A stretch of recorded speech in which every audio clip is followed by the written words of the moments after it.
তো ভগবান এই আসলে ত্যাগ কি আর ভোগ কি আগে এটা বুঝতে হবে। ত্যাগ ভোগ যদি না থাকে গোবিন্দকে পাওয়া সম্ভব নয়। কেমন ভোগ থাকতে হবে আমার ভিতরে? ত্যাগ করার কথা বলেছে শাস্ত্রে। কোন ত্যাগ?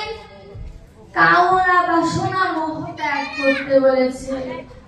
আর আমি যদি বলি ভোগের মধ্যে গোবিন্দ পাবো না, পাবো। কোন ভোগ? ওই গোবিন্দের চরণের ভেতরে যে মধু সঞ্চয় করা আছে, ওই মধু যদি কেউ ভোগ করতে পারে, ওই ভোগের মধ্যে সে প্রাণ গোবিন্দকে পেতে পারে। আবার আরেক রকমের ভোগ আছে। কোন ভোগ? রাধা কৃষ্ণের মিলিত তনু যদি কেউ মন্দির মাঝে সাজাতে পারে, ওই দর্শনের যে ভোগ, ওই ভোগেও সে গোবিন্দকে পেতে পারে। আবার কেউ যদি কোন ভক্তের সঙ্গ করার মাধ্যমে যদি তৃপ্তি পায়, সেই তৃপ্তির ভোগের দ্বারাও সে গোবিন্দকে পেতে পারে।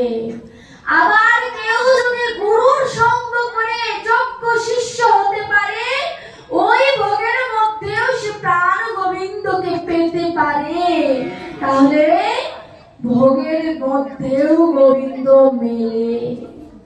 ওই যে বলে না, নিজের কামনা বাসনার যে ভোগ, এই ভোগকে ত্যাগ করে কেউ যদি কৃষ্ণ ইন্দ্রিয় প্রীতি বাঞ্ছার নিবেদন করতে পারে, নিজেকে যদি একবার গোবিন্দের চরণে আত্মসমর্পণ করে দিতে পারে, ওই ভোগের মধ্যেই তার সকল ভোগ বাসনা নিয়োজিত যদি একবার হয়ে যায়, গোবিন্দের চরণ ছাড়া সে আর কোনো জন্মেই হয় না।